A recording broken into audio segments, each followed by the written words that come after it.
Pessoal, sejam bem-vindos, dando continuidade então à gravação dos vídeos sobre os capítulos do livro Rápido e Devagar. Reforçando então o que eu falei no primeiro vídeo sobre as duas formas de pensar que o autor defende, que é a forma mais rápida, que é denominada por ele de Sistema 1, e a forma mais lenta, mais devagar, que é denominada de Sistema 2. E eu conversei com vocês a respeito de que a gente acredita que o Sistema 2, que é o mais lento e, consequentemente, a gente acha que é o mais racional, ele é o sistema que mais é utilizado, mas a gente se engana, Como eu falei no outro vídeo, o Sistema 1, que é o rápido, que é o automático, ele é o sistema que domina, ele é o protagonista de todo esse funcionamento neurológico que define muito o que a gente faz no dia a dia. E no vídeo de hoje a gente vai conversar um pouquinho sobre por quê, Qual uma possível explicação dos neurocientistas para que isso aconteça. Então, eu queria começar fazendo com vocês, uma atividade que chama Adicione 1. É uma proposta, que foi feita aqui no livro como estudo. Então, tudo que aparece nesse livro é embasado em pesquisas e em estudos científicos. E essa atividade Adicione 1 é uma dessas testagens que foram avaliadas. Então, a avaliação funciona da seguinte forma. Se a gente colocasse uma pilha de folhas com números e a gente fosse trabalhando com essa sequência dessa atividade, uma após a outra, a gente vai ter algumas percepções. Então, a atividade funciona assim. O Adicione 1, eu pego um número, nesse caso aqui de 4 dígitos, isso tem um propósito, porque mais do que isso o nosso cérebro começa a ficar mais sobrecarregado, e eu sempre adiciono 1 a cada um desses números. Então, se o número é 7325, o Adicione 1 é a minha mente ou minha fala, e façam isso em voz alta, eu tenho que falar 8436. Ou seja, eu somo 1 a cada um dos numerais que estão aqui. Só que a gente vai fazer isso de uma forma um pouco mais ritmada, tá? Então, para a gente entender o quanto isso desgasta ou demanda de energia e por que o Sistema 2, que é o lento, ou seja, o que é mais racional, não dá para ser usado o tempo todo, tá? Então, vamos lá.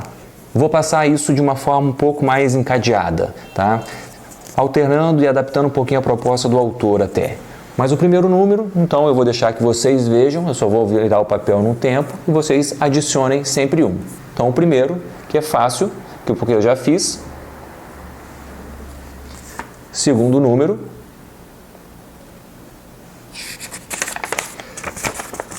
Terceiro número. Quarto número. E aí, foi fácil de fazer? Foi tranquilo? Agarrou em algum número? Lembrando que, se alguém não fez, quando eu cheguei no 5391, a atividade deveria ser 6402, porque depois o 9 viria o 10, então a gente coloca só o numeral 0. Essa atividade, se a gente fizer ela de uma forma continuada, com vários números e seguindo essa métrica, essa rotina, vocês vão perceber que existem algumas alterações, ou talvez nem todos percebam, mas olhando cientificamente falando, a gente percebe que tem algumas alterações. E algumas alterações fisiológicas no nosso corpo, porque quando o cérebro entra num estado de funcionamento que exige mais energia dele, isso desencadeia uma série de reações.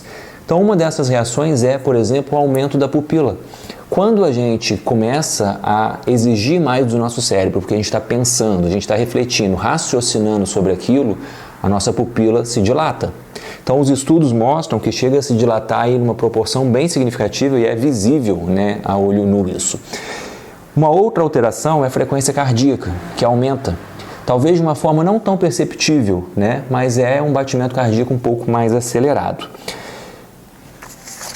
Se a gente quiser entender, por exemplo, esforçar um pouco mais o nosso cérebro, e se eu usasse essa mesma atividade com vocês, só que em vez de Adicione 1, seja o Adicione 3, que vocês adicionam 3 números a cada um dessa sequência que eu passei aqui.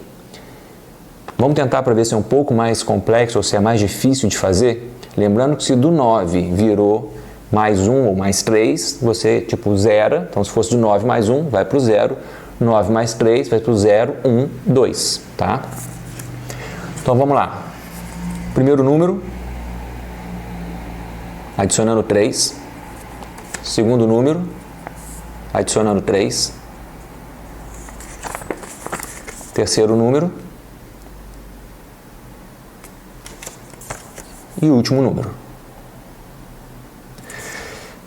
Eu vou gravar um vídeo complementar para colocar aqui depois, eu fazendo essa atividade, tentando focar principalmente na minha pupila, né, olhando mais rápido. Então, no final desse vídeo, eu coloco para vocês, para a gente ver se realmente dá para ver essa diferença ou se o que o autor coloca não é tão evidente assim a olho nu, tá? Quando a gente faz uma tomada de decisão ou um pensamento que é mais rápido, a gente, como eu falei antes, está usando o sistema 1, que ele se assemelha mais ou menos a uma caminhada. Tá? Ou seja, não gera grande esforço. Quando eu faço uma atividade dessa, que me exige um raciocínio maior, um uso da minha inteligência, dos meus, vamos chamar da minha cognição um pouco maior, isso já me traz um outro esforço, que a gente pode associar como se fosse uma corrida. Então, quando eu falo do adicione, do sistema 2 na atividade, o adicione 1, é como se a gente estivesse fazendo uma corrida um pouco mais leve.